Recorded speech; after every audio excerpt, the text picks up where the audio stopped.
Chers téléspectateurs, bonsoir. J'espère que vous êtes nombreux à nous regarder maintenant et vous allez très bien. Ce soir, j'interviens là avec une très bonne nouvelle. La bonne nouvelle nous vient de la Direction Générale de Migration DGM. Dans l'affaire Matata Ponyo, qui a tweeté pour accuser le président de la République d'être un véritable dictateur.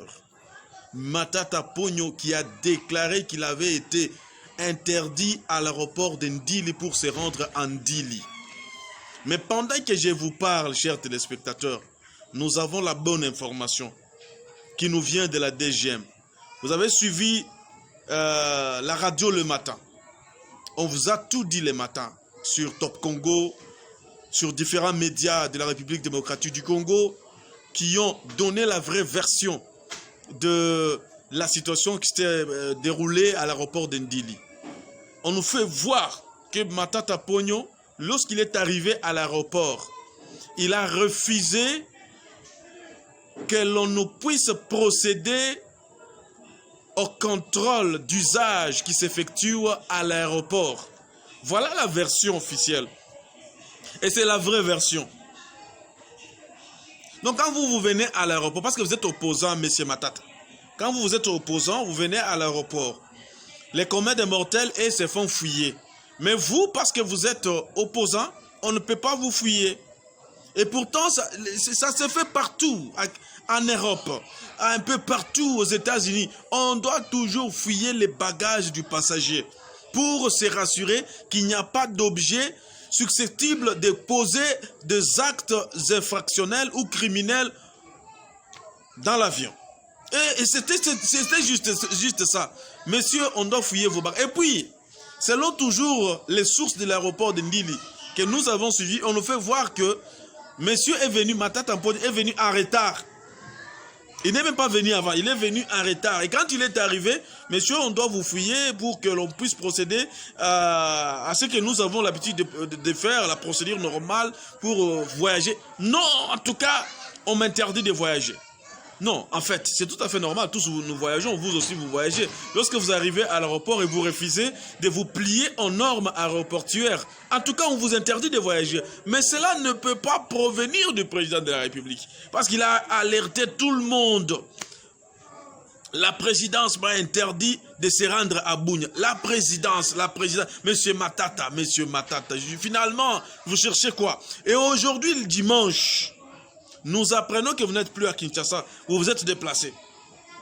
Vous êtes allé là où vous avez déclaré il y a 3 jours que l'on m'a interdit de voyager par le président Tshisekedi. La présidence m'a interdit de voyager. Mais nous avons appris quand même ce dimanche que vous avez voyagé. Et comment vous avez voyagé? Qui vous a autorisé de voyager? Non, messieurs, nous ne sommes pas des petits enfants. Nous sommes des grandes personnes.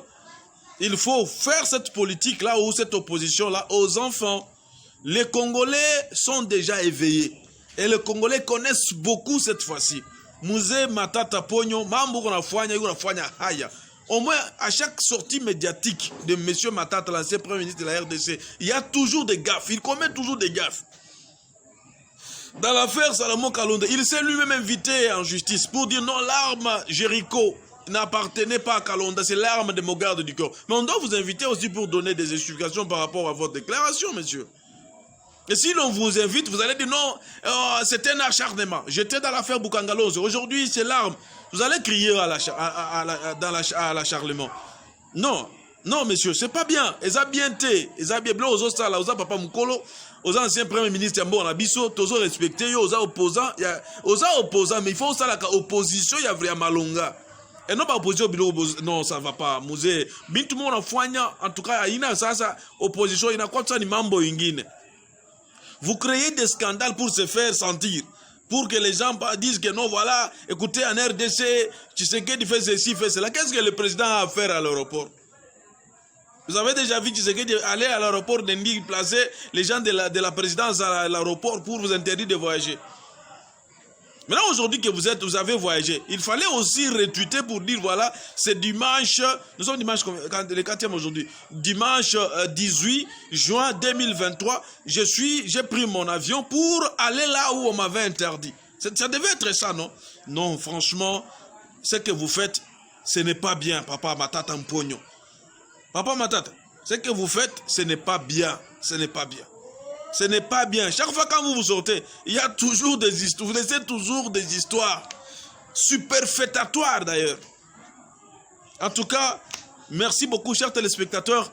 J'interviens ce soir parce que nous avons eu la vraie information par rapport à l'extraction Matata. Il n'avait pas été interdit à l'aéroport par la présidence, mais plutôt, monsieur a refusé que l'on puisse contrôler ses bagages. Et puis, il voulait voyager comme ça, comme s'il était encore Premier ministre. Non, c'est pas bien. Ce que vous avez fait, c'est pas bien, papa.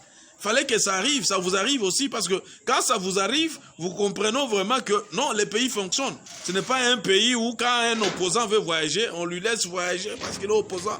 On ne connaît pas ce qui se trouve dans le sac et tout. Non, ça ne se fait pas comme ça. En tout cas, merci beaucoup, chers téléspectateurs. On se retrouve très prochainement. Merci.